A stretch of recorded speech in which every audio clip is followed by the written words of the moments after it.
کرام السلام علیکم ورحمۃ اللہ وبرکاتہ۔ مولا صلی وسلم دائماً ابداً علی حبیبی کا خیر الخلق کلہم۔ ناظرین کرام، ایک سوال ابھی اور آیا، حالانکہ بڑا مشہور سا ہے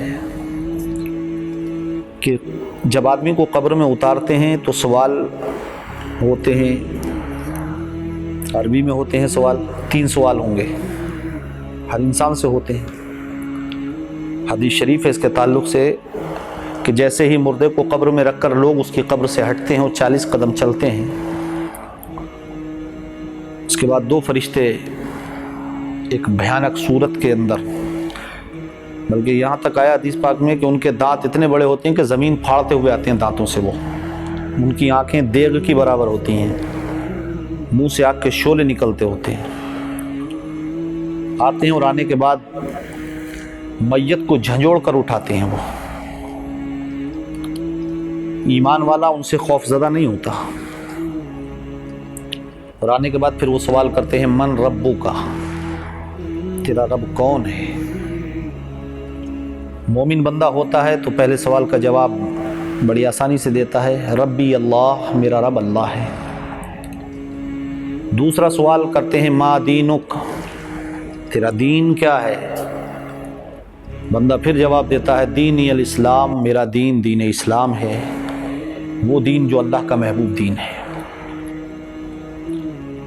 لیکن فقہاء کرام اور محدثین نے اس بات پر زور دیا کہ یہ دونوں سوال تو صرف آغازی امتحان ہیں، مین سوال تیسرا ہوگا، اور وہ تیسرا سوال کیا ہے؟ وہ تیسرا سوال یہ ہے کہ فرشتے کہتے ہیں ما کنتا تقول فی حق ھذا الرجل۔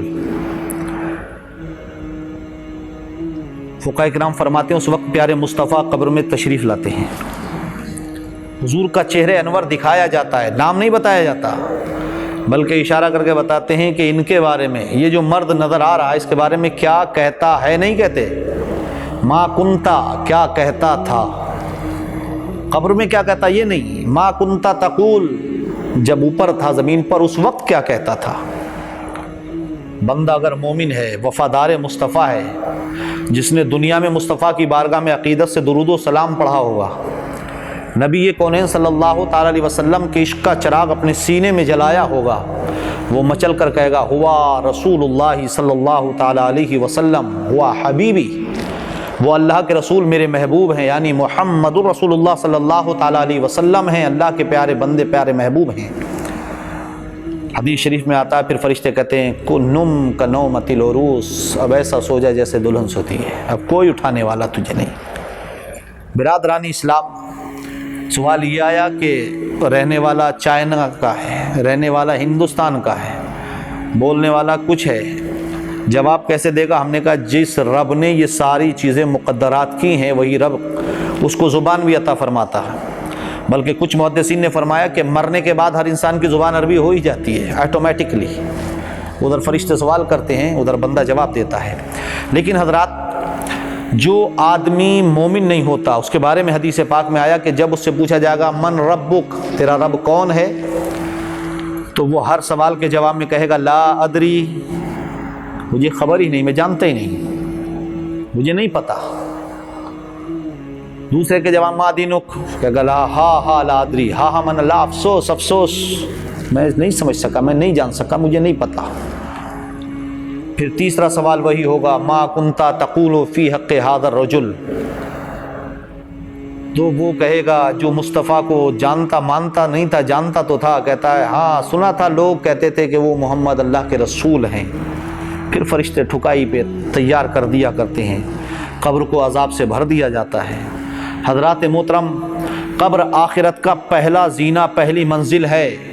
اگر قبر کے سوالات صحیح سلامت ہو گئے تو پھر آخرت تک کوئی پریشانی نہیں ہے، لیکن اگر یہی سوالات ہمارے خراب ہوئے، اگر ہم نے مصطفیٰ کو نہ پہچانا، ہم نے اللہ کو نہ پہچانا، ہم نے اپنے دین کو نہ پہچانا، تو پھر ہمارا مسلمان ہونے کا مقصد کیا ہے؟ ہم مسلمان کیسے رہ گئے؟ ہم مسلمان نہیں ہیں۔ اس لیے حضرات محترم، ہمیں چاہیے کہ ہر بندے کو توبہ استغفار کے ساتھ اپنے دین کو سیکھنے کی توفیق اللہ تعالیٰ عطا فرمائے۔ حضرات محترم، کہتے ہوئے بڑی شرم سی بھی آتی ہے، بڑی خجلت محسوس ہوتی ہے۔ بہت سارے ایسے لوگ جو 25 سے 30 سال کی عمر گزار دیتے ہیں، ان کو پہلا کلمہ تک یاد نہیں ہوتا، وہ خود کو مسلمان کہتے ہیں۔ آپ ان کو کسی چوراہے پر دیکھیں تو لچھڑے دار بھاشن دیتے نظر آئیں گے، لیکچر ان کا بڑا دمدار ہوگا، لیکن جب ان سے کہیں ذرا کلمہ طیبہ سنائیے تو نیل بٹا سناٹا نظر آتے ہیں، کچھ سمجھ میں نہیں آتا۔ حضرات محترم، یہ میں اپنا نہیں بہت سارے لوگوں کا تجربہ اور اپنا مشاہدہ بتا رہا ہوں کہ پیدا ہونے کے بعد 25 سال کا وہ پٹھا بن جاتا ہے، 25 اور 30 سال کا، نکاح کا وقت آ گیا، اب نکاح کی مجلس میں بیٹھا ہے، اب اس سے کہا جاتا ہے کلمہ پڑھو، تو وہ کلمہ طیبہ نہیں یاد کر پایا، کلمہ طیبہ نہیں پڑھ پاتا۔ وقت کے قاضی جو اس وقت کے وہاں پر امام صاحب نکاح پڑھانے والے ہوتے ہیں، وہ خود پڑھاتے ہیں، اس کے بعد بھی اس کی زبان سے کلمہ طیبہ جاری نہیں ہوتا۔ افسوس، ہائے افسوس، آج ہماری قوم مسلم کو کیا ہو گیا۔ ہم نے اس کو ABCD تو سکھا کر کے بہت بڑا بنا دیا، مگر اس کو کبھی ہم نے کلمہ طیبہ نہ سکھایا۔ آخر جس کو کلمہ یاد نہیں ہوگا وہ نمازی کیا یاد کرے گا؟ جب نمازیں ہی نہیں پڑھی ہیں تو اس کو کیا پتہ کہ کیا اللہ ہے، کیا دین ہے، کیا اسلام ہے، کیا مصطفیٰ ہیں۔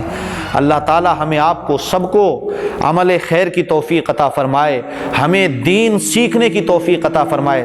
حضرات محترم، میں کہتا ہوں ایک جملہ کہ یہ موبائل جسے لوگ بہت طریقے سے استعمال کرتے ہیں، میں نے کہا یہ موبائل آپ کے لیے دین سیکھنے کا ایک استاذ بھی ثابت ہو سکتا ہے اگر آپ اس کا استعمال صحیح انداز میں کریں۔ ہر آئینے کے دو رخ ہوتے ہیں، ایک اجلا ہوتا ہے، ایک اندھا ہوتا ہے۔ سامنے والے میں آئینے میں چہرہ نظر آتا ہے، پیچھے والا دیکھے تو بالکل کچھ نظر نہیں آتا۔ اسی طریقے سے ہر چیز کے استعمال کے دو طریقے ہیں۔ آپ اگر اس کو صحیح استعمال کریں اور اسی میں روزانہ قرآن کی آیت تلاش کریں تو آپ کو قرآن کی آیت ملے گی، آپ مصطفیٰ کی حدیث تلاش کریں آپ کو مصطفیٰ کی حدیث ملے گی، لیکن آپ کو اس کا استعمال صحیح کرنا ہوگا۔